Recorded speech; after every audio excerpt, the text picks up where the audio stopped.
তরুণদের উদ্ভাবন ও ব্যবসায় আগ্রহী করতে কাজ করছে সরকার। বৈষম্য করলে আন্দোলনের হুঁশিয়ারি বিরোধী দলীয় নেতার।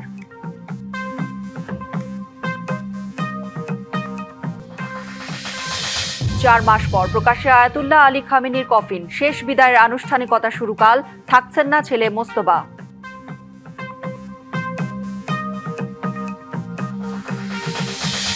আধিপত্য বা শত্রুতা নয়, ব্রাজিলের জয় উদযাপনের দ্বন্দ্বেই রাজধানীতে বিএনপি নেতা খুন। ময়মনসিংহ থেকে গ্রেপ্তার 4 জন। এ মাসে 12 কেজি এলপিজি সিলিন্ডারের দাম 357 টাকা কমিয়ে 1528 টাকা করা হলেও সাধারণ ভোক্তার জন্য বাস্তব চিত্রটা ভিন্ন। রাজধানী থেকে শুরু করে প্রত্যন্ত অঞ্চল কোথাও মিলছে না এই সরকারি দর। উল্টো প্রতি সিলিন্ডারে গুনতে হচ্ছে 100 টাকার বেশি। খুচরা বিক্রেতারা বলছেন, সরকার নির্ধারিত দামে এলপিজি বিক্রি করলে তাদের লোকসান হয়, আর নির্ধারিত দামে বিক্রি করার দাবি ডিলারদের। হোটেল, রেস্তোরাঁ থেকে বাসাবাড়ি, সারা দেশে রান্নার জন্য এলপিজি এখন ভরসার নাম। কিন্তু বোতলজাত এই গ্যাসের বাজারে দীর্ঘদিন ধরে চলছে অস্থিরতা। তবে জুলাইয়ের জন্য কিছুটা স্বস্তির খবর দিয়েছে বিইআরসি। 1885 টাকা থেকে 357 টাকা কমিয়ে 12 কেজি এলপিজি সিলিন্ডারের দাম এখন 1528 টাকা। কিন্তু রাজধানীর বাজারে বিক্রি হচ্ছে 1600 থেকে 1650 টাকায়। মাঝখানে একবার হঠাৎ করে সিন্ডিকেট হইলো যে বাজারে গ্যাস নাই, সিলিন্ডার নাই, ওই যে তখন আবার বাড়ায় দিচ্ছে, আবার আস্তে আস্তে ওটা আবার কমে আসতেছে। এখনো বলতেছে যে 1650 টাকা রাখতে। জিজ্ঞেস করি কয় আমরা এই যে মাথায় করে আনি, হ্যাঁ এটা এনে দেওয়া যায়। ওনারে বলার গ্যাসের দাম তো কমছে, উনি বলে যেটা নিম্নমানের এই সিএনজি স্টেশন থেকে ভরে ওগুলার দাম কম, আমরা একদম পিওর গ্যাসটা দিই আপনাদেরকে, এই জন্য আমাদের দামটা একটু বেশি। ঢাকার বাইরের চিত্রও একই। সিলিন্ডার কিনতে ভোক্তাদের গুনতে হচ্ছে বাড়তি দাম। সরকার তো কমায়, দোকানদাররা কমায় নেই। 1850 টাকাই দাম নিচ্ছে, গতকালকেও 1850 টাকা করে নিচ্ছে। কেউ 2000 টাকাও দাম নিচ্ছে এখনো। তারা বলে যে সরকারের কাছে যাই নাও। যদি নির্বাচিত সরকার পদক্ষেপ নেয় তাহলে অনেক সিন্ডিকেট ভেঙে 1000-এর ভিতরে রাখা সম্ভব। খুচরা বিক্রেতারা বিষয়টি স্বীকার করলেও তা মানতে নারাজ ডিলাররা। আমরা 1600 1650 টাকা এরকম বিক্রি করতেছি। একটু বেশি নিতে হয়, মানে ওই যে নিয়ে বাসায়তে পৌঁছে দেই, দোকানে পৌঁছে দেই, ওটা ক্যারেট খরচ আছে, আবার বাকিও বেশি। বর্তমান যে দাম দিয়েছে সরকারে ওই দামেই আমরা আছি। ব্যাঙের ছাতার মতো আর কি গ্যাস ব্যবসায়িক হয়েছে। আপনি দেখবেন এই লাইনে আপনি 8-10টা পাবেন, কেউ 10টা নিয়ে ব্যবসা করছে, আমাদের থেকে নিচ্ছে, আমরা হয়তো বা 10 টাকা 20 টাকা লাভে ওদের দিয়ে দিচ্ছি, ওরা ওইটারে বাড়ায় বিক্রি করছে। এলপিজির দাম ভোক্তার নাগালে রাখতে বাজারে তদারকি বাড়ানোর দাবি গ্রাহকদের। Yusuf Rana, DBC news, Dhaka. রাজধানীর বাজারে কেজিতে অন্তত 20 টাকা বেড়েছে ব্রয়লার ও সোনালী মুরগির দাম। তবে কমেছে ডিমের দর। খুচরা পর্যায়ে মানভেদে সব ধরনের চালে গুনতে হচ্ছে কেজিতে বাড়তি 5 টাকা। টমেটো, গাজর, কাঁচামরিচ ছাড়া স্থিতিশীল অন্যান্য সবজির দর। সাপ্তাহিক ছুটির দিন শুক্রবার রাজধানীর খিলগাঁও কাঁচা বাজার ঘুরে দেখা গেছে টমেটো 180 টাকা, কাঁচামরিচ 120, গাজর বিক্রি হচ্ছে 100 টাকা কেজি দরে। এছাড়া পটল, চিচিঙ্গা, ঝিঙ্গা সহ অধিকাংশ সবজির দাম 100 টাকার নিচে।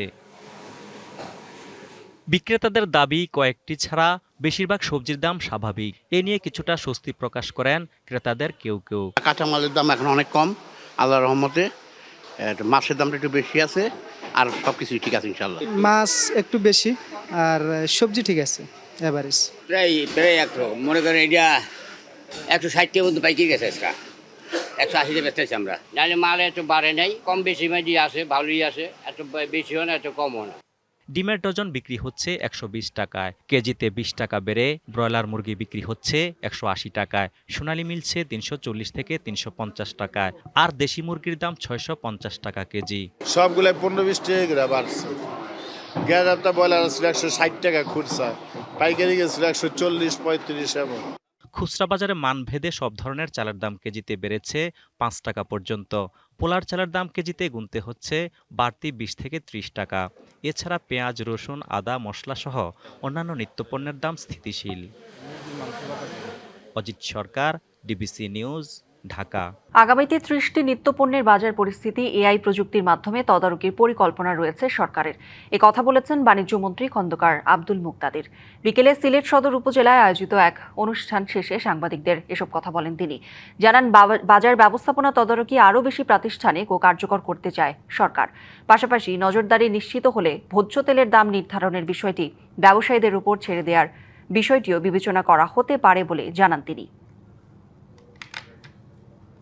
যে সমস্ত পণ্য থাকে এরকম প্রায় 30টা পণ্য আমরা সিলেক্ট করেছি।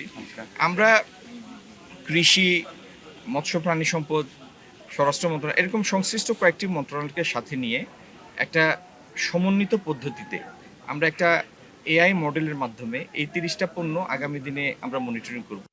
তরুণ প্রজন্মকে উদ্ভাবক ও ব্যবসায় আগ্রহী হিসেবে গড়ে তোলার আহ্বান জানিয়েছেন স্থানীয় সরকার মন্ত্রী ও বিএনপি মহাসচিব মির্জা ফখরুল ইসলাম আলমগীর।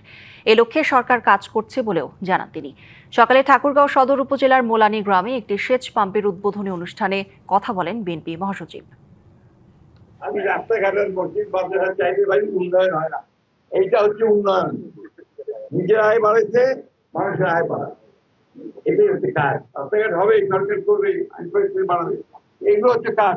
তার জন্য ইয়াং জেনারেশনকে ওই দিকে যেতে হবে, ওই উদ্ভাবন করা, ভালো ব্যবসা করা, যাতে করে নিজে ভালো চলতে পারি, বাপের উপরে আপনার বোঝা না হওয়ার, আর জমি বিক্রি করে কাজ না করা।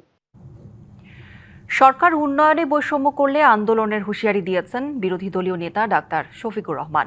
সকালে নেত্রকোনা সার্কিট হাউসে এক মতবিনিময় সভায় তিনি এমন হুঁশিয়ারি দেন। যে সমস্ত এলাকায় বর্তমান সরকারি দলের সংসদ সদস্যরা রয়েছে, ছোটখাটো কিছু অনুদান দান দেওয়া হয়েছে, সেই সমস্ত এলাকায় যা দেওয়া হয়েছে বিরোধী দলীয় সদস্যদের ওখানে তা দেওয়া হয়নি। তারা নির্দিষ্ট কোনো ব্যক্তি বা এলাকার জন্য নয়, গোষ্ঠী, দল, কারোর জন্য নয়, তারা মানুষের জন্য। আমরা বারবার এই কথা বলে আসছি, বলতে থাকবো, এবং যেখানে বৈষম্য দেখবো সেখানে আমরা আওয়াজ তুলব। জুলাই মাসের মধ্যে মালয়েশিয়ার শ্রম বাজার খুলবে এমন আশাবাদ জানিয়েছেন প্রবাসী কল্যাণ ও বৈদেশিক কর্মসংস্থান মন্ত্রী আরিফুল হক চৌধুরী। সকালে সিলেটের জিন্দা বাজারে এক অনুষ্ঠানে যোগ দিয়ে তিনি কথা জানান। আমরা আশা করি জুলাই মাস ঢুকছে, ইনশাল্লাহ জুলাই মাসের মধ্যেই একটা স্যাটিসফ্যাক্টরি ইনশাল্লাহ প্রত্যাশা পূরণ হবে, এবং বিশেষ করে মালয়েশিয়া নিয়ে যেটা ছিল এটাই এই মাসেই ইনশাআল্লাহ মালয়েশিয়ার শ্রমবাজার খুলবে। নির্বাচনের অঙ্গীকার রক্ষায় ও জনগণের কষ্ট লাঘবে প্রধানমন্ত্রী তারেক রহমান নিরলসভাবে কাজ করে যাচ্ছেন বলে মন্তব্য করেছেন বিএনপি জ্যেষ্ঠ যুগ্ম মহাসচিব রুহুল কবির রিজভী। শুক্রবার বিকালে ঢাকেশ্বরী মন্দিরে শহীদ রাষ্ট্রপতি জিয়াউর রহমানের ৪৫তম শাহাদাত বার্ষিকী উপলক্ষে আয়োজিত আলোচনা সভায় তিনি কথা বলেন। শেখ হাসিনার কাছে হিন্দু মুসলমান ছিল না, শেখ হাসিনার কাছে ধর্ম ছিল, সে, তার পরিবার এবং দলের কিছু লোক, এর বাইরে যে যাবে তার কোনো অস্তিত্ব নাই। আজকে প্রধানমন্ত্রী নিরন্তর প্রচেষ্টার মধ্যে দিয়ে তিনি তার নির্বাচনের প্রাক্কালে প্রদত্ত অঙ্গীকার বাস্তবায়নে নিরলসভাবে কাজ করে যাচ্ছেন। উৎসবের আমেজের মধ্য দিয়ে শেষ হলো শিল্পী সমিতির নির্বাচনের ভোট গ্রহণ। সকাল ৯টা থেকে সন্ধ্যা ৬টা পর্যন্ত নিজেদের ভোটাধিকার প্রয়োগ করেছেন শিল্পীরা। এবারের নির্বাচনে দুটি প্যানেল প্রতিদ্বন্দ্বিতা করছে। একটিতে সভাপতি ও সাধারণ সম্পাদক পদে রয়েছেন চলচ্চিত্র অভিনেতা শিবা শানু ও জয় চৌধুরী। অপর প্যানেলে একই পদে লড়ছেন ফাইট ডিরেক্টর আরমান ও অভিনেত্রী রুমানা ইসলাম মুক্তি। ৫৭৩ ভোটের মধ্যে ভোট পড়েছে ৪৮০টি। ভোট গ্রহণ শেষে নির্বাচন কমিশনার জানান, রাতের মধ্যে ফলাফল ঘোষণা করা হবে। সকাল ৯টা থেকে ভোট গ্রহণ শুরু করেছি ১টা পর্যন্ত, তারপরে ১ ঘন্টা জুম্মার নামাজের বিরতি দিয়ে ২টা থেকে ৬টা পর্যন্ত এক নাগারে ভোট গ্রহণ করেছি, এবং সুষ্ঠু এবং শান্তিপ্রিয়ভাবে আমাদের ভোট গ্রহণ শেষ হয়েছে।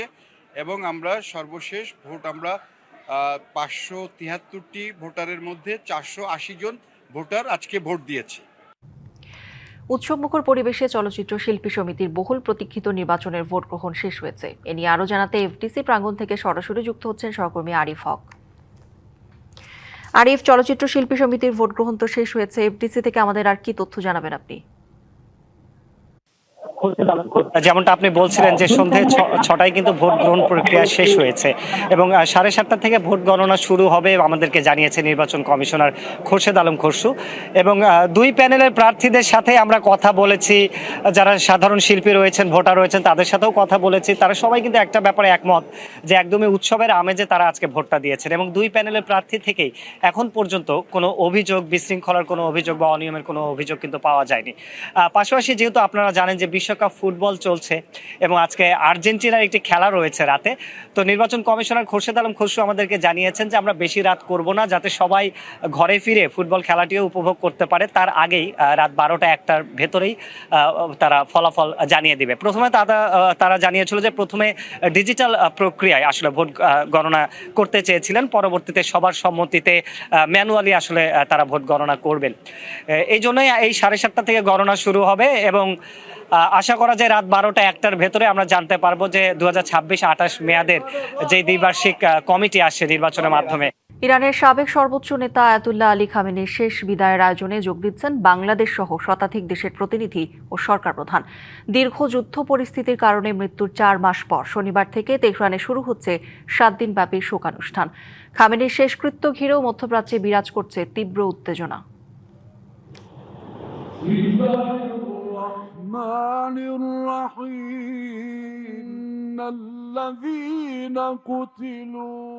অবশেষে চিরবিদায় জানানো হচ্ছে ইরানের সাবেক সর্বোচ্চ নেতা আয়াতুল্লাহ আলী খামেনিকে।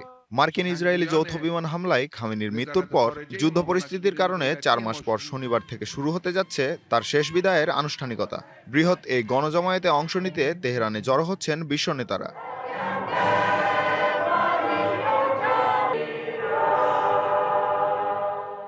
খামেনির ঐতিহাসিক বিদায় অনুষ্ঠানে যোগ দিতে এরই মধ্যে ইরানে পৌঁছেছেন পাকিস্তানের প্রধানমন্ত্রী শাহবাজ শরীফ, তাজিকিস্তানের প্রেসিডেন্ট এবং আর্মেনিয়ার প্রধানমন্ত্রী। এছাড়া চীন, রাশিয়া ও ভারত থেকে গেছে উচ্চ পর্যায়ের প্রতিনিধি দল। বাংলাদেশের পক্ষ থেকে যোগ দিচ্ছেন জাতীয় সংসদের স্পিকার হাফিজ উদ্দিন আহমেদ। তবে নিরাপত্তা ঝুঁকির কারণে উপস্থিত থাকছেন না খামেনির ছেলে ও বর্তমান সর্বোচ্চ নেতা মোজতবা খামেনি। এদিকে শেষকৃত্য চলাকালীন সময় যে কোনো ধরনের হামলা ও উস্কানির বিষয়ে যুক্তরাষ্ট্র ও ইসরায়েলকে কঠোর হুঁশিয়ারি দিয়েছে ইরান। খাতাম আল আনবিয়া সেন্ট্রাল হেডকোয়ার্টার্সের কমান্ডার আলী আবদুল্লাহি বলেছেন, তেহরানের বিরুদ্ধে যে কোনো আগ্রাসনের কঠোর জবাব দিতে সম্পূর্ণ প্রস্তুত ইরানের সশস্ত্র বাহিনী। তেহরানের গ্র্যান্ড মোসাল্লায় সর্বস্তরের মানুষের শ্রদ্ধা নিবেদন শেষে খামেনির মরদেহ নেওয়া হবে পবিত্র নগরী কোমে। এরপর ইরাকের নাজাফ ও কারবালা হয়ে আগামী শুক্রবার তার জন্মস্থান মাশহাদে তাকে শায়িত করা হবে। সামিউল ইসলাম, ডিবিসি নিউজ ডেস্ক। নবম দিনের মতো চলছে ভেনেজুয়েলা ভূমিকম্পের উদ্ধার অভিযান। এখন পর্যন্ত 2595 জনের খবর মিলেছে। আহত হয়েছে 12,400 জন। এখনও নিখোঁজ রয়েছেন হাজারো মানুষ। দেশটির অন্তর্বর্তীকালীন প্রেসিডেন্ট ডেলসি রদ্রিগেজ জানান, অত্যন্ত সতর্ক যাচাই বাছাইয়ের পর নির্ধারণ করা হয়েছে হতাহতের সংখ্যা। তিনি আরও জানান, এর আগে মৃতের সংখ্যা 2600 জন বলা হলেও পরে 5 জনকে জীবিত উদ্ধার করা হয়। বায়োমেট্রিক পদ্ধতিতে তাদের পরিচয় নিশ্চিত করা হয়েছে। 24 জুন ভেনেজুয়েলায় 7.2 এবং 7.5 মাত্রার দুটি শক্তিশালী ভূমিকম্প আঘাত হানে। সেই ঘটনার পর এখনও পুরোদমে চলছে উদ্ধার অভিযান। তবে সময় যত গড়াচ্ছে, ধ্বংসস্তূপ থেকে স্বজনদের খুঁজে পাওয়ার আশা ততই ক্ষীণ হয়ে আসছে। মানুষ যখন ধ্বংসযজ্ঞে মত্ত, প্রকৃতি তখনও খুঁজে নেয় টিকে থাকার পথ। ইউক্রেনের যুদ্ধক্ষেত্রে ছড়িয়ে থাকা ড্রোনের অপটিক্যাল ফাইবার দিয়েই পাখিরা বানাচ্ছে বাসা। খড়কুটোর বদলে প্রাণঘাতী যুদ্ধের উপকরণে গড়াই অদ্ভুত বাসা বিস্মিত করেছে বিজ্ঞানীদের। প্রথম দেখায় মনে হতে পারে বিশাল কোনো মাকড়সার জাল, কিন্তু রোদের আলোয় ঝলমল করা এই সুতোগুলো আসলে ফাইবার অপটিক কেবল। ইউক্রেনের ফ্রন্টলাইনে এখন রাজত্ব করছে এফপিভি ড্রোন, কিন্তু যুদ্ধের এই বিষাক্ত আবর্জনাকেই কুড়িয়ে নিচ্ছে পাখিরা। খড়কুটো, পালক আর ঘাসের বদলে তারা বাসা বুনছে ড্রোনের ফাইবার অপটিক কেবল দিয়ে। যুদ্ধক্ষেত্র থেকে উদ্ধার হওয়া এমন দুটি পাখির বাসা সম্প্রতি পাঠানো হয়েছে কিয়েভের যুদ্ধ জাদুঘরে। বাসাগুলোর নিখুঁত বুনন দেখে বিস্মিত গবেষকরা। These nests are very unique. এই বাসাটায় শুকনো ঘাসের চেয়ে ফাইবার অপটিক্যাল কেবলের পরিমাণই বেশি। আর কি নিপুণ আর শক্ত এর বুনন। অপটিক্যাল ফাইবার দিয়ে বোনা এই পাখির বাসাগুলো আসলে প্রমাণ করছে যুদ্ধের রূপ কতটা পাল্টে গেছে। 2022 সালেও আমরা এমন কিছু কল্পনাই করতে পারিনি। বাসা দুটির একটি এখন নেদারল্যান্ডসে, যেখানে এটি নিয়ে গবেষণা করছেন বিশেষজ্ঞ আউকে ফ্লোরিয়ান হিমস্ট্রা। আমি জীবনে বহু পাখির বাসা দেখেছি, কিন্তু এমনটা কখনো দেখিনি। এটা সত্যিই বিরল। ইতিহাসের একটি নির্দিষ্ট সময়কে ফ্রেমবন্দি করেছে এই বাসা। আমরা ডিএনএ পরীক্ষার মাধ্যমে জানতে চেষ্টা করছি ইউক্রেনের ঠিক কোন পাখি এই অসাধারণ বাসাটি বুনেছে। এই কৃত্রিম উপাদান বাসাগুলোকে করে তুলেছে সাধারণ বাসার চেয়ে বহুগুণ বেশি মজবুত। মানুষ যেখানে প্রযুক্তি দিয়ে ধ্বংস ডেকে আনছে, প্রকৃতি সেখানে সেই ধ্বংসাবশেষেই গড়ে তুলছে নতুন জীবন। ফাইবার অপটিকের এই বাসাগুলো যেন ধ্বংসের বিপরীতে প্রকৃতির নীরব প্রতিবাদ। আল মুমিত, ডিবিসি নিউজ ডেস্ক। বিশ্বকাপ ম্যাচে ব্রাজিলের জয় উদযাপনকে কেন্দ্র করে অনাকাঙ্ক্ষিত ঘটনার জেরে রাজধানীর আদাবরে বিএনপি নেতা আবুল বাশার খুন হয়েছেন। এই ঘটনায় 4 জনকে গ্রেপ্তার করেছে গোয়েন্দা পুলিশ। এদিকে প্রয়াত জামায়াত নেতা দেলাওয়ার হোসেন সাইদির পক্ষে সাক্ষী সুখরঞ্জন বালিকে গুমের ঘটনায় জড়িত সাবেক সহকারী পুলিশ সুপার ফজলুর রহমানকে গ্রেপ্তার করা হয়েছে বলে জানায় ডিবি। জুন রাতে বিশ্বকাপে ব্রাজিল জাপান ম্যাচ শেষে আনন্দ মিছিলে অনাকাঙ্ক্ষিত ঘটনা ঘটে।